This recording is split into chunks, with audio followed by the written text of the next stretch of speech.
Bient Sport wordt mij mogelijk maken door Friesland Lies.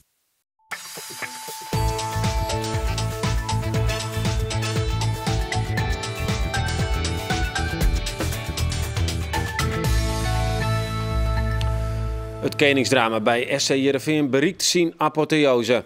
Ik praat erover met omroep sportjournalist Roelof de Vries, voetbalanalist Marco van der Heijden en Jan de Jonge, noodtrainer van het Cypriotische Nea Salamina. Dit is Bient Sport op de dag dat bekend wordt dat stichtingvoorzitter Anne Hettinga juist toen onverwacht visite kregen van leuke supporters. En hiermee krijgt de bestuurscrisis heel niet meer het karakter van een minne B-film.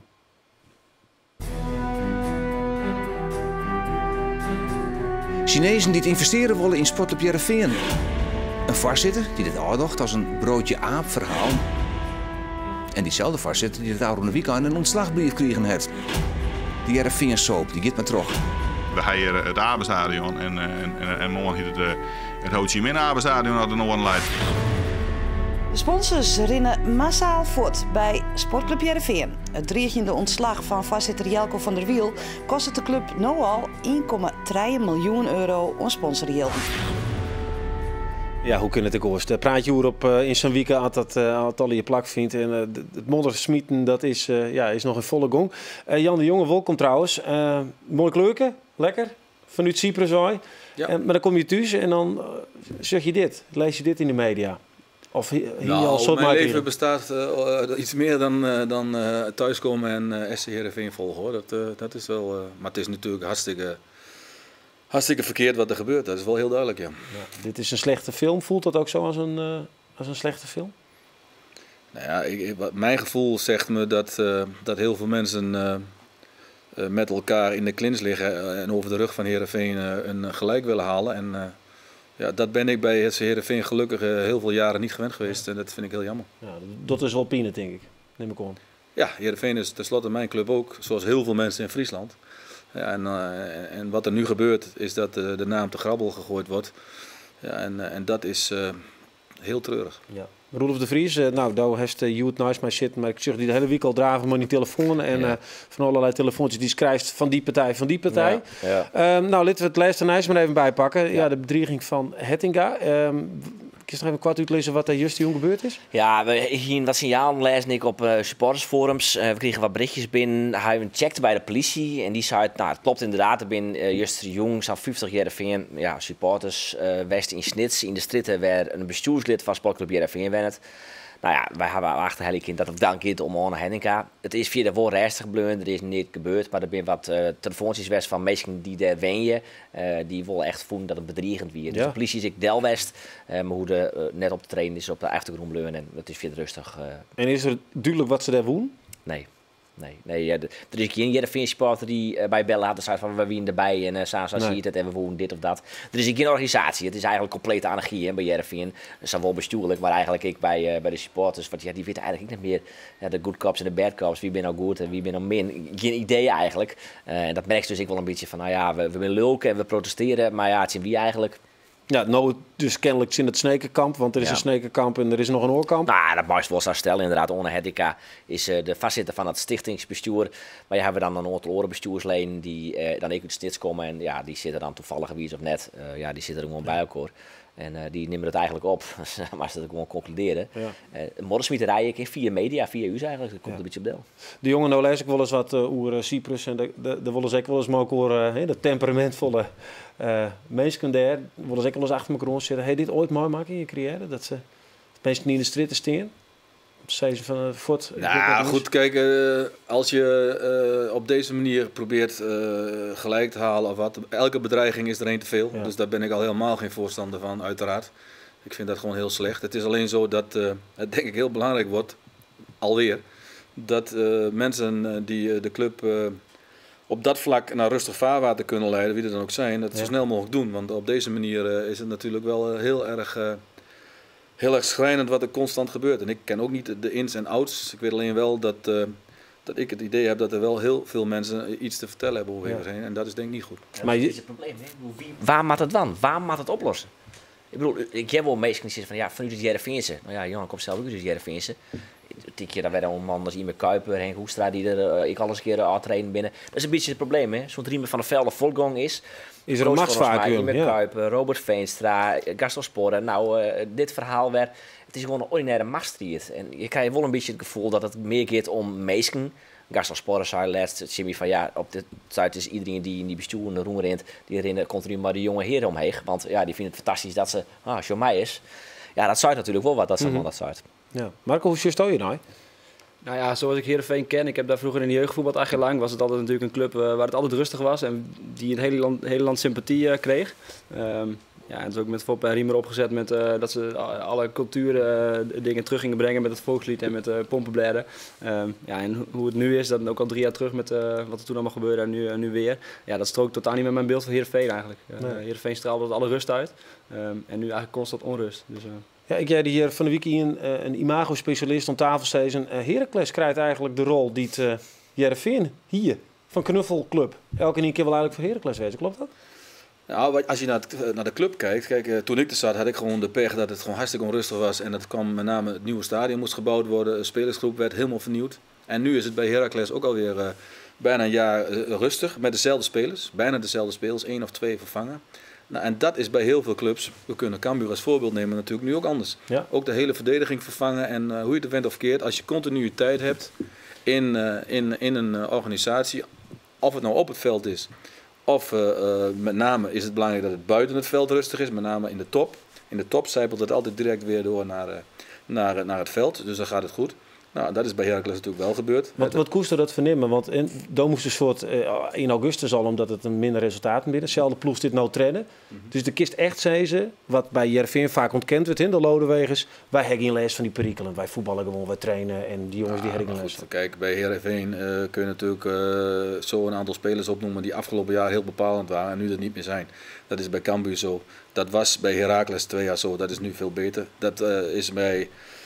Nou ja, maar goed, op langere termijn kun je natuurlijk ook verwijzen naar clubs zoals Roda, NEC en nu weer NAC, die dus natuurlijk ook op bestuurlijk niveau heel onrustig zijn. Dus het is echt zaak dat Gert-Jan Verbeek dan maar voorzitter wordt van deze club. Oh, daar zitten we dan naar, meneer Droelof. Ik wil zeggen, wanneer hebben we dat twee man die altijd in het café zitten Heerenveen de boel nemen bij Sportclub Heerenveen? Of zo hetzelfde het wollen, joh. Kijk, als ik bijvoorbeeld kijk naar het verleden, dan is Gert-Jan wel iemand die dat zou moeten kunnen uiteraard.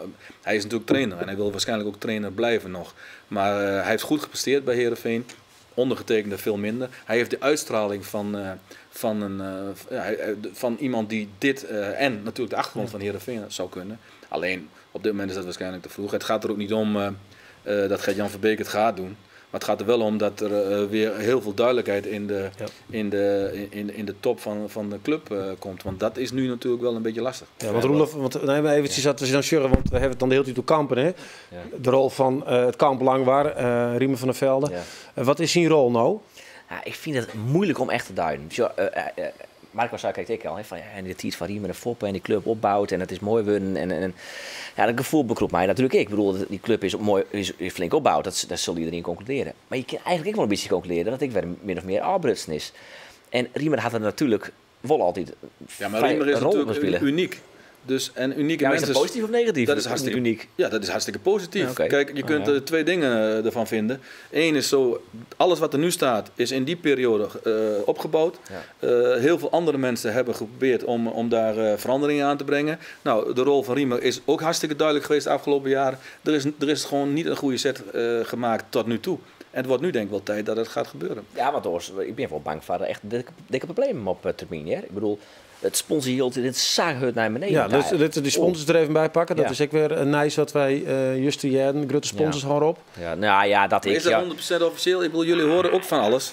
Ja. En iedereen hoort altijd van alles. En de laatste week heb ik heel veel dingen gehoord waarvan ik denk van nou, zou het allemaal zo hard lopen? Maar jullie brengen het dan ook. En je hoort het van mensen vanuit de club waarschijnlijk, dus breng je het ook als 100% alles luidt op waarheid getrouwde nieuws. Dit is ongekend. Maar wat ligt op straat? Dat is maar de vraag. En uiteraard is het hartstikke mooie televisie voor jullie, totdat het moment dat de club het echt moeilijk krijgt. En is het voor iedereen natuurlijk heel lastig. Maar je spreekt dus de clubman, hè? Dus dit is de club. Ja, maar jullie kunnen jullie zelf ook niet buiten de club stellen. Jullie zijn ook heel erg belangrijk voor de club. Omgekeerd is de club ook heel erg belangrijk voor jullie. Dus daarin moet je ook een bepaalde tussenweg. Dus alles wat je maar hoort en ziet, komt op dit moment op tv. En dan zal de krant net zo hard meedoen, want die heb ik niet gelezen op Cyprus. Nou, zeker, maar ik hoor jullie wel. En dan denk ik van ja, jullie moeten zelf daarin ook een bepaalde rol zien te vinden, waardoor de club niet nog meer beschadigd is dan absoluut noodzakelijk is. En dat twijfel ik wel eens aan. Ja, dat is net... Dat is natuurlijk net de taak van de journalist. Wat jullie taak is... Nee, maar... Ik zeg ook even waarvan hoe ik er tegenaan kijk. En jullie taak is, kan wel niet zijn... jullie moeten objectieve journalistiek brengen. Maar jullie vinden het geweldig, voel ik, dat dit soort dingen naar buiten kunnen. Want dan kun je wat nieuws brengen. Maar ik niks maar.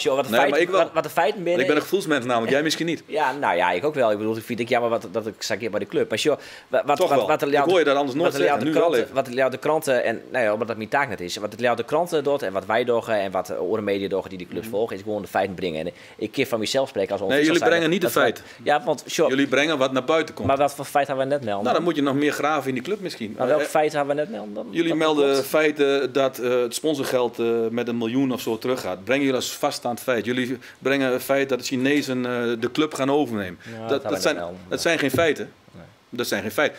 En ik zeg niet dat jullie verantwoordelijk zijn daarvoor. Dat geloof ik ook wel. Alleen, het wordt allemaal naar buiten gebracht. En het gaat allemaal ten koste van de club. En de mensen die er nu zitten zijn er verantwoordelijk voor. Absoluut waar. Ja. Maar ik denk ook van nou, er is niemand bij gebaat dat Heerenveen straks in de eerste divisie voetbalt. Zeker in Friesland niet. Nee. Dat is niemand bij gebaat. Dus daarin moet je daarin ook een bepaalde verantwoordelijkheid nemen als media. En jij bent ook een Heerenveen supporter. Zo simpel is het. Nee, ik wil eventjes, want ik wil nog even naar Moon, even kwart, Roelof. Moon is een belangrijk dag. Ja. Dan komen ze bij elkaar. Moonhilhoudersvergadering, ja. Kun je nog even kwart schetsen wat hij Moon stichtelijk Ja, Moon is wel een bijzondere dag. Er komen al die Santje bestuursleden van het stichtingbestuur en van het One-Teerboard en die zo'n man die in de Dijstige leiding zit, die komen bij elkaar en die praten dan maar elkaar over hoe dat nou verder moet. Eén agendapunt is, zij is verteld, ik heb wij niks van, dat Jelko van der Wiel geschorst wordt. Dat is de voorzitter van Heerenveen op dit tijd. Ja, dat had hij u verteld. Dat is een van de agendapunten en daar maar ze dus morgen op praten. Wie heeft u dat verteld? Jelko van der Wiel zelf. Okay. En daar staat dus, ja, maar toch even op wel komen. Want ik bedoel, ik snap dat het verder was, maar jij zegt alle informatie die wij krijgen komt van de club. Dus wij melden dat Jelko van der Wiel ontslaan wordt. Komt van uw bron van uit het stichtingsbestuur en Roen het stichtingsbestuur. Dat melden wij. Dat is het punt 1. Dat ben gewoon die feiten die wij dus melden moeten, omdat meestal u dat melden. Dat is het enige wat we doen. Oké, nou helder. De journalistieke discussie die knokken. Ja, goede discussie. We willen ook even zien naar Jan de Jonge, want we vinden het heel mooi dat hij best. Die leven was nou opgebouwd heeft op Cyprus. Eens kijken. Ja, prachtig. De beelden komen. Nou, ik zeg voor dadelijk alweer een glimlach op die gezicht. Nou, laten we het hebben horen. Cyprus kist trouwens een beetje. Marco, is er wel eens ik nooit een aanbieding hoor van een Cypriotische club? Nee. Nou, hoe is het voetbal daar? Nou ja, laat ik het vooral zeggen dat het anders is. En ik wil niet zeggen dat het mooier is hoor. Want als je als trainer ga je in het buitenland werken en dan heel vaak hoor ik trainers praten. Het is allemaal veel beter hier en dat is allemaal onzin. Ik vind het Nederlandse voetbal, de stadions en alles is prachtig. Het is wel heel lastig winnen op Cyprus. Ja? En dat is het grote verschil denk ik in Nederland. Het is heel extreem gericht op winnen. De hele speelstijl, de manier waarop. Het is alleen maar over het algemeen. Er zijn een aantal clubs en die spelen dan ook Europees. En die hebben ook meer budget. Die zijn daarin wel een uitzondering. Die hebben buitenlandse coaches. Een Portugees zit er bijvoorbeeld. André Paus zit er bijvoorbeeld.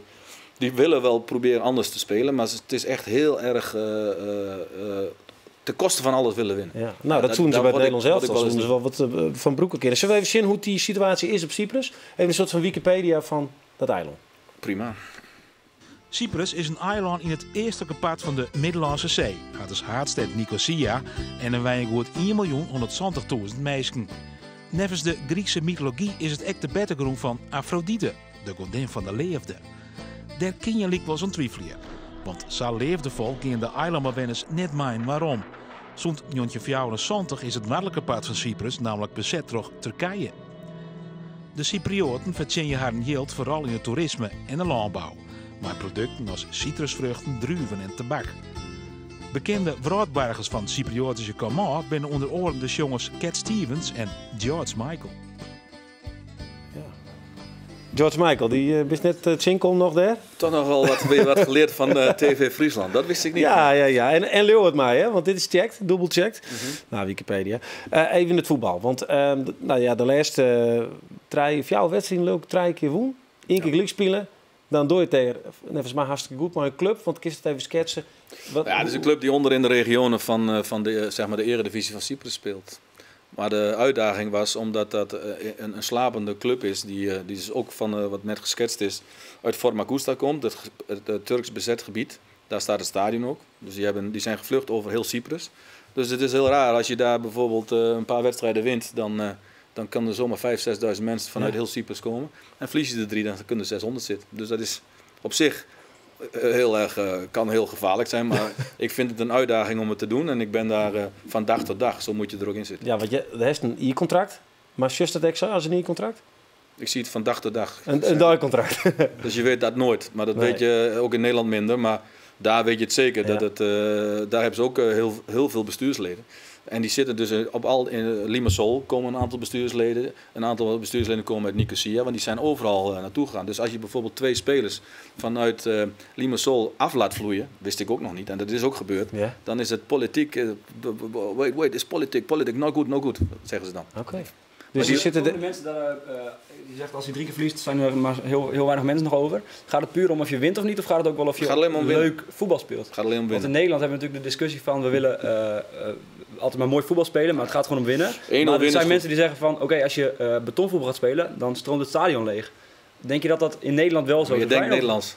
Ja, precies. Dus dat gebeurt daar helemaal niet. Het gaat gewoon als je 1-0 wint. Is het maar dat is in Turkije zo en dat is in Griekenland zo. Als jij 5 wedstrijden met 1-0 wint en je wint er 2 met mooi voetbal maar, dan ga ik kiezen echt voor die 5 met 1-0. Dat is echt. Dan zit Jan de Jonge gauw weer hier op het veen. Ja, maar goed, het is, dat zeg ik. Ik wou graag een avontuur aangaan waar je kon wonen, waar je familie mooi kan nemen. Nou, dat kan nu. Nou hebben we ook nog gelukkig omstandigheden dat het iets langer duurt dan een paar wedstrijden winnen. En zo zit je erin. Okay. En hopelijk kunnen we wat dingetjes veranderen, want het zit ook wel een aardige jeugdopleiding. Maar de politics are very important, zei onze technisch manager daar. Dus je moet wel, daarin sta ik er wel zo in, daar ga ik niks mee doen, want dan heb je het niet meer in de hand zelf. En ik ben natuurlijk al een paar keer tegen de lamp gelopen. Ik doe wel over het algemeen waar ik zelf zin aan heb. Ja, en dan kun je ook wel eens verliezen. Nou ja, dat moet dan maar. Ja. Zullen we eens even zien naar die club? Nea Salamina.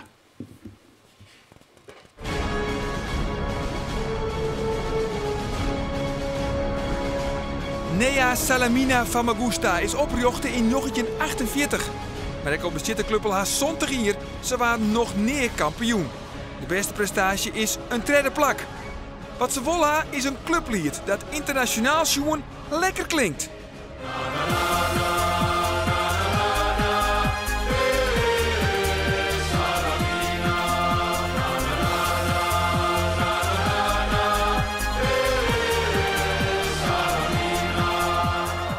Nea Salamina komt uit de Cypriotische vissersplaats Famagusta, maar het stadion zit in Larnaca.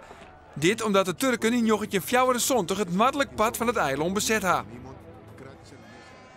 Het grootste succes in de clubhistorie werd boekt in 1990. Toen Jan de Jonge nog gewoon voetballen voor Emmen, toen won Salamina de Cypriotische beker en de Supercup. Het zorgen voor uitzinnige vreugde. De supporters van de Reed-Witte Brigade zijn sowieso zeer fanatiek. Dit zijn beelden van de allereerste persconferentie van Jan de Jonge bij Nea Salamina.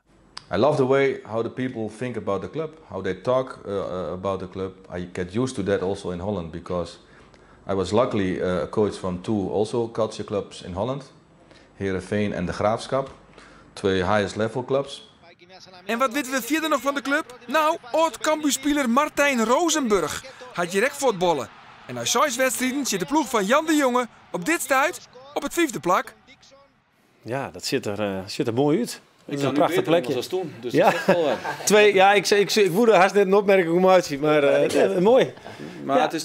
het is ook op dat vlak. Je bent er 3 maanden en je praat geen Nederlands meer. Nee. Ik bedoel, er is geen Nederlands. Groei je dan als mens of als trainer? Hoe moet je dat zien? Nou, ik hoop met name als mens te groeien, want dat vind ik iets belangrijker nog als trainer. Maar op alle vlakken, de hele cultuur, de manier van leven. Grieks is niet te leren. Je kunt het wel leren, maar het heeft niet zoveel zin, want Cypriotisch en Grieks is nog weer heel anders. Griekse mensen verstaan de Cyprioten ook niet. Dus dat is weer een groot verschil. Maar Engels schrijven, flapovers, al die dingen in het Engels doen, dat is echt, ik ben middelbare school Engels gewend, dan is dat een hele rijke ervaring. Als ik dat nu moet doen, schrijf ik tekst nu berichtjes op telefoon in Engels. Nou, dat hoefde ik in augustus bijvoorbeeld nog niet te doen. Want dat soort dingen zijn rijke dingen. Ja, maar je maakt je direct wel gekke dingen, maar ik begreep een wedstrijd die je hem 3 hier vast in de deelnummer nog van de Champions League. Ja. Dat waren in 2 minuten, een paar minuten wat het 4-3. Ja, daar kreeg ik een heel vreemd gevoel over. De technisch directeur die probeert me aan alle kanten daarin te beschermen dat het echt niet zo was. We hebben wel wat maatregelen genomen met een aantal... Want wat gebeurde er? Hoe koe dat in één keer zo? De keeper levert 2 minuten voor tijd een bal in de voeten van de spits en die maakt 2-3. En we krijgen ook nog 3 strafschoppen tegen op het eind. Dat was de eerste wedstrijd. Welkom op Cyprus, zei hij. Ja. Very welcome to Cyprus, zei de technisch directeur. Maar wat doet dat maar Jan de Jonge, die dus een man is van rugtvedergiet en net ook in... Maar wel op een manier, als je iets tegen de scheidsrechter zegt, daar, dus over discipline gesproken, anders. En je haalt hem naar de kant en je gaat met wiste voet, dan heb je €5.000 boete aan je broek. Maar verdenk je je keeper ook van dingen? Of, Verdenk niemand. Oké. En wat is er met de keeper gebeurd? Dat is ook politiek, hè? Keept de keeper nog? Nee, maar goed. We hebben een hele goede keeper nu. Ja. En we hebben ook een goede nieuwe keeperstrainer. Ja. Maar het is wel zo dat de laatste weken, maanden... we hebben Uilenberg is nu ook... ze zijn er wel heel druk bezig. En Uilenberg is daar ook volgens mij adviseur van de scheidsrechters geworden. Althans, is daar regelmatig. En nu de laatste 4-5 weken denk ik dat het goed voor elkaar is. Alleen, ik zeg al, de clubs... de presidenten van clubs die doen er echt alles aan om wedstrijd te winnen en dat gaat heel ver. En er is nog wel aardig wat yield, maar had je nog waarom komen, zeg maar, laten we hopen dat het er nog lang wordt. Hoe ben je naar vormen als trainer? Wat je hier net leert hier? Ja, je maakt de onmogelijkste dingen meemaken en daarmee omgaan. Dat is voor een trainer zoals ik ben wel heel bijzonder. Ja. Maar het is toch steeds meer een ervaringsvak. Ik vind in Nederland dat daarin trouwens ook heel weinig rekening mee wordt gehouden. Maar goed, het gaat ook vaak weer om geld. Dus, en die ervaring daar, die 3 maanden, dat is 2-3 jaar trainerschap in Nederland. Ja, absoluut. Okay. Betel je ze wel? Ook lastig. Ja? Achterstand al? Ja. Maar goed, het is een avontuur. Ja, die calculeerde dat eigenlijk in. Anders is het geen avontuur. Betel je voor ervaring. Nou, wij betellen nou eventjes voor de quiz, want er is nog weer tijd voor. De quiz.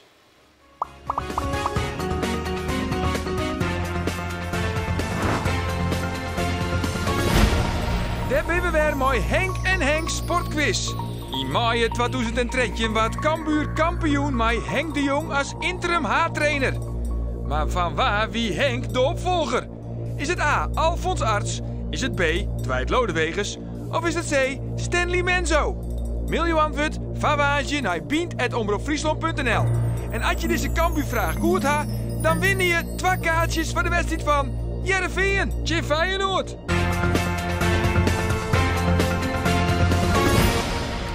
Ja, en de winnaar van verleden week is je nou onder in beeld. Piebe Hendrik Hielkema van Hantemhuizen. Dat heeft Woen Lokwenske met de prijs. Ja, wij praten eerst verder op internet over voetbal dan echt met de bal. Hè? Dus dat is wel heel mooi. Kan maar het spelen, hè? Het even oefenen. En ze verliezen van Telstar. Alarmerend? Nou, gezien de eerste wedstrijd van het seizoen en dat komt er nog eens bij, dan zou ik zeggen ja. Ja? Maar heeft er wat van mij gekregen van die wedstrijd? Nee, van Telstar heb ik niks meegekregen. Heerenveen, het ik voetballen? Ja, je wordt 4-0 woen. Schieten, maar mocht ik geen beelden van maken worden. Maar Kavalan, wereldgoal begreep ik. Tevreden 2 keer. Het is Almere City, de nummer laatst van de Super League. Ja. Nou, dat is dan even om wat speel te tanken. Emmen verloren met 4-0 dus.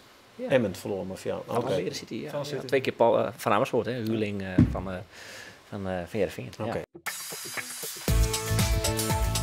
Ja, daar ben we weer. Welkom erom bij Beant Sport op internet. Aan tafel nog altijd Jan de Jonge, Roelof de Vries en Marco van Heijden. En we praten even over de bal die rollt. Aanstaan even over Oranje, wat binnen kansen. We zochten even bij FC Heerenveen en Cambuur. Maar alvast, Roelof, hij wie er in ieder geval, hè? Hij wie er en is ik alweer gauw weer voort, hè? Ja, nou ja. Het is een fenomeen wat dat betreft. Hè. We zien bijna maar Il Fenomeno. En die naam gaat hij eigenlijk min of meer wel weer een beetje eer ondingen. Al ik het vol idee dat het dit keer wel wat serieuzer weer dan vorige keer dat hij kwam. Hij had echt mooi trainen dit keer. En hij speelt zelf ook uit. Hè, van ik wil graag bij Heerenveen voetballen. Ik wil mooi van. Ja, maar hoe serieus het neemt, Ja. maar ik vind dat moeilijk. Marco, wat vies je ervan? Het is net hun. Hij komt aanwaaien en een week later zegt hij zelf dat hij weer weggaat. Hij is 34, heeft 2 jaar niet gespeeld. Daarvoor 4 jaar in de woestijn.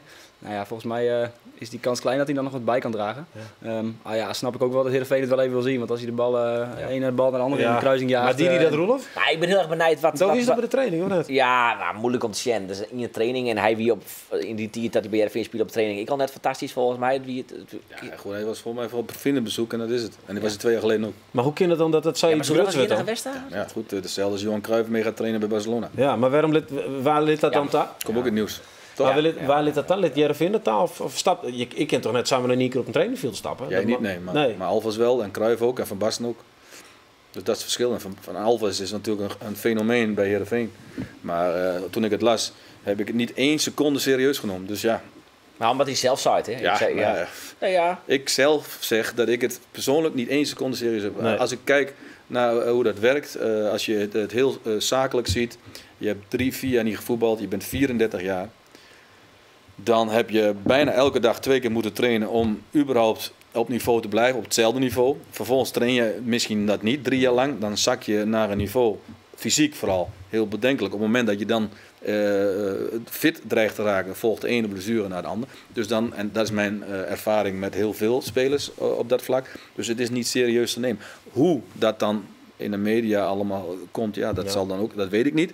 Maar het is gewoon... heb je in één keer weer voort. En ik snap dat ook wel. Ik bedoel, als je Alves mee laat trainen met de tweede helft, dan roep je dat over jezelf af. Dat is heel simpel. Is dat misschien een voorbeeldje van dat de communicatie daar dan net goed rint? Nee. Want Dwight Lodewijk zet er gewoon nog wel wat toe. Ja, nou ja, hij wil mij trainen. Nou, Heerenveen zei, kom maar mij trainen. Nou, en volgens had hij zelf, na aanleiding van die training, zei hij van ja, ik zou wel bij Heerenveen spelen willen. En dat is mijn doel eigenlijk, dat wil ik graag. Nou, was dat voor of na de training? Na de training, ja. En Hans Vonk had altijd zo van, we shot wel en hij mij uittrainen. En op zich stap ik die houding dan ik wil even Heerenveen. Als je zegt ik zie het wel, dan is het wel zo dat je hoop geeft voor supporters dat hij misschien terugkomt. Ja. Kijk, en ik vind het wel een beetje een ongelukkige keuze als je ook Tevreden en Veerman hebt, waarbij Veerman het niet goed heeft gedaan tot nu toe. Tevreden zijn ze ook nog niet heel tevreden over, tenminste voegt nog tot nu toe weinig toe, nu ook nog geschorst. Ja. Kijk, en dan ga je wel wat geruchten voeden. Dus ik vind het in die zin wel ongelukkig dat je... De Alves, die mensen nog herinneren, is natuurlijk, die maakte er 34 in 1 seizoen. Ja. In combinatie met 2 spitsen die niet goed presteren. Dan vind ik het wel discutabel als je als Hans Vonk zegt van... ik zou dan meteen zeggen, doen we niet. Als ik Hans Vonk was. Oké. Ja, nou ja, goed. Er hoeft weinig aan toe te voegen. Ik denk dat het... Nou, ik heb zelf gezegd, dus. Vanaf het begin heb ik het niet serieus genomen. Nee. De ongelukkige manier, dat klopt. Ja. Zullen we het even over Cambuur hebben? Want Cambuur heeft nog 4 punten uit 8 wedstrijden. Ja, ze zijn in ieder geval net een paar keer achter elkaar verleden met grote cijfers. Dat is een paar keer jongen. Ja. Wat vies ervan? Ben ze on de better in de kont? Het spel is er iets beter op geworden. De resultaten ook. Ze hebben 3 keer een punt gepakt. Twente thuis, Utrecht uit, Rode uit. Maar ik moet zeggen dat het spel nog niet in de buurt komt van wat ze vorig jaar hebben laten zien. Waar luidt het ontingst? Ja, ik hoor zelf heel veel, ook Henk de Jong zelf, die schuift heel erg op het vertrek van Rijnen. Die was natuurlijk de man die de hele opbouw bepaalde. En dat is nu weg, daar speelt nu Dammers en dat is toch een ander type voetballer. Ik zag ook dat ze tegen Roda in een ander systeem gingen spelen. Ze gingen met een nummer 10 spelen, terwijl ze eigenlijk al 2 jaar lang, of tenminste in ieder geval onder Henk de Jong, altijd met een controlerende middenvelder en 2 aanvallenden hebben gespeeld. Dus dat zegt mij wel dat ze wel... Ze weten niet zo goed waar ze het zoeken moeten. Nee. Omdat ze eigenlijk de speelwijze was echt onaantastbaar. Ja. En nu zijn ze toch geswitcht. Dus ik weet niet of ze dat blijven doen. Maar... Dat je als het dan net erin dat je als trainer dan denkt van nou ik moet het maar wat onpassen?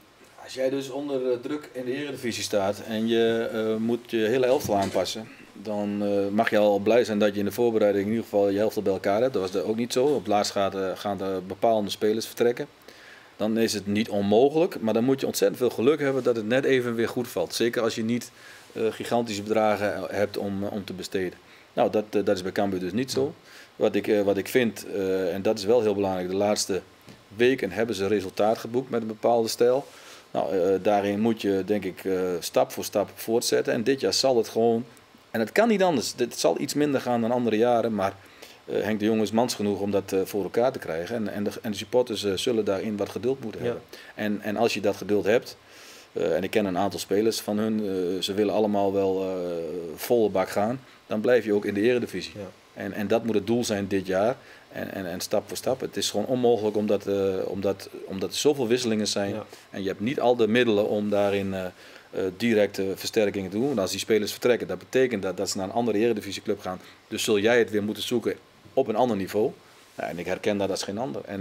En daarom is Heracles een hartstikke mooi voorbeeld van waar een team nu alweer 1,5 jaar, 2 jaar bij elkaar is. Ja, en dan kun je wat meer verwachten. En andere clubs, op misschien wel een hoger niveau qua budget, hebben dat niet. Nee. Ja. Ik vind wel dat ze echt op een tweesplitsing staan.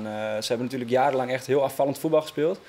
Heel idealistisch ook. En dat leverde resultaten op. En Henk de Jong zegt ook altijd van in Leeuwarden moet je aanvallen. En moet het mooi en resultaat zijn. Maar ja, nu sta je dus op 4 op 8 en dan komt wel de ware aard naar boven. Wat ga je doen? Blijf je daarin geloven? Of ga je concessies doen en ga je voor het resultaat spelen? En ik ben heel benieuwd welke keuzes ze daarin gaan maken. Omdat ze eigenlijk tegen Roda, zat het wat tussenin. Ze waren veel minder aan het opbouwen wat ze normaal doen. Ze namen veel minder risico aan de bal. Ze speelden veel sneller lang.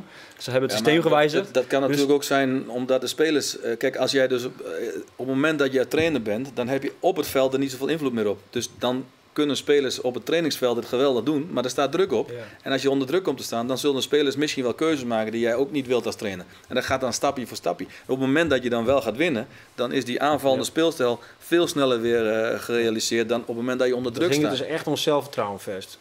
Ja, maar ook een type, Marco zei ook type speler is anders. Ja. Dat kan ik niet beoordelen, want die ken ik dan niet. Wat mis je op dat middenveld nou dat Macrini voort... Had ik net gewoon maar kwaliteit te krijgen. Ja, ik bedoel, je komt in de Eredivisie, je bent wel geluk hè. Zelly Roesnak, topper. Ja. Macrini, doet dat fantastisch. Martijn van Laan achterin, dat rent al je soepel. Ja. Van Laan gaat voort. Wie komt er nog meer voort achterin? Leeuwin.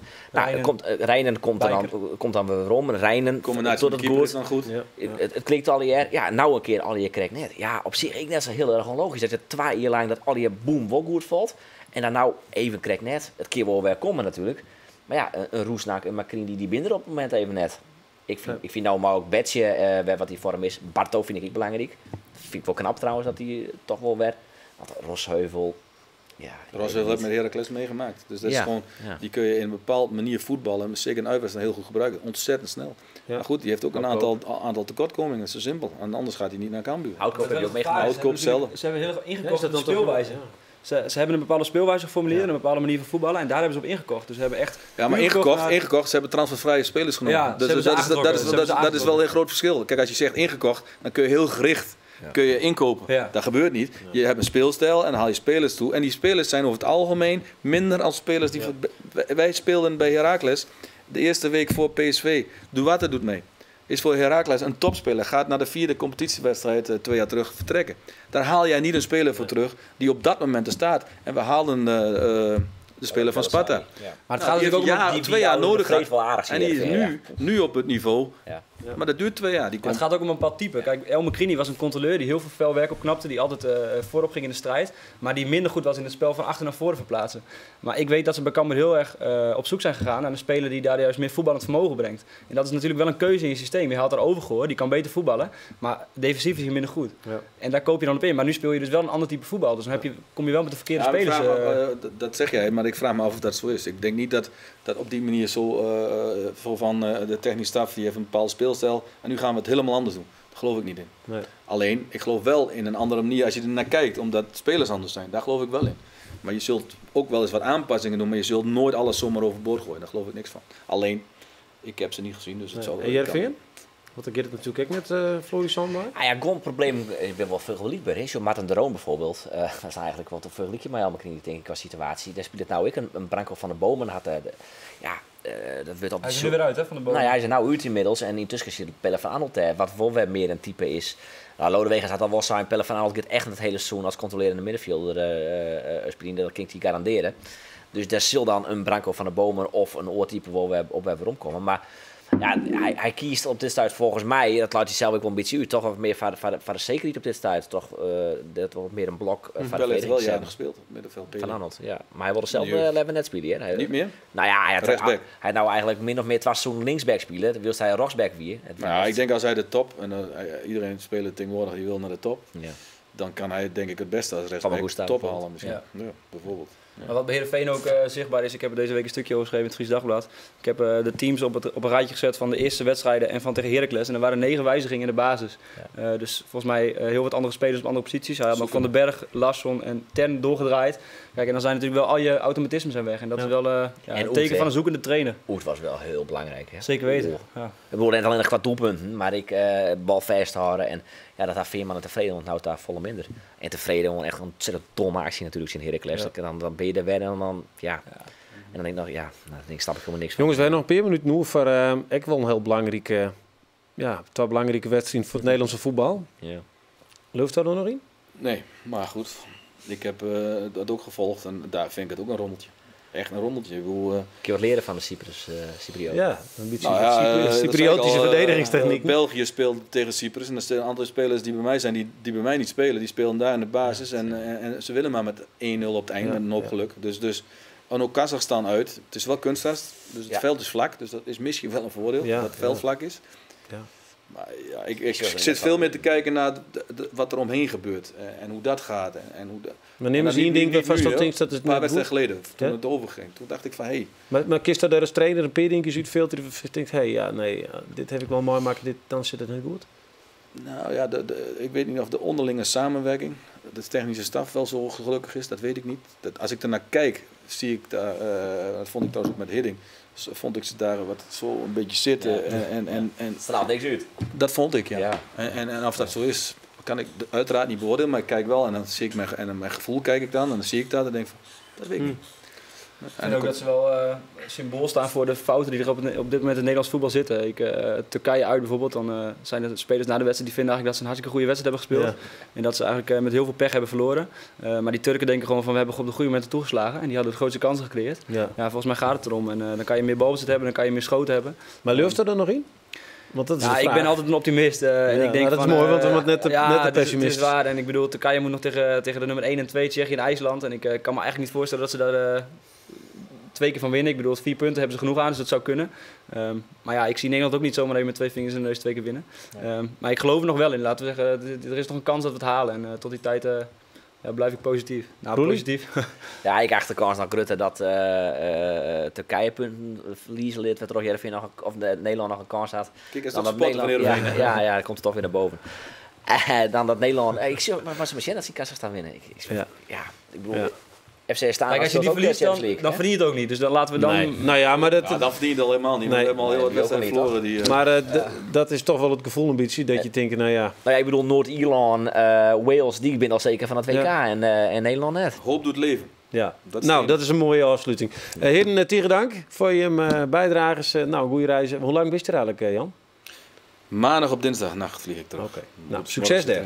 Komt goed. En dan laten we het zo lang mogelijk worden. Hier met succes, maar de zaken niet door. Ja, dit wie Beant Sport. Tegen dank voor het zien en een heel mooi weekend te wensen. Sportief werk vooral.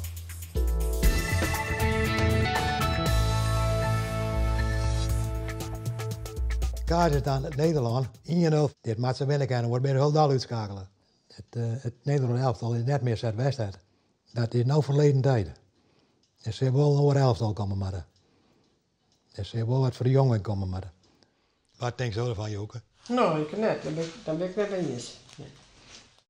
Beant Sport, waar het mij mogelijk maakt toch Friesland lies.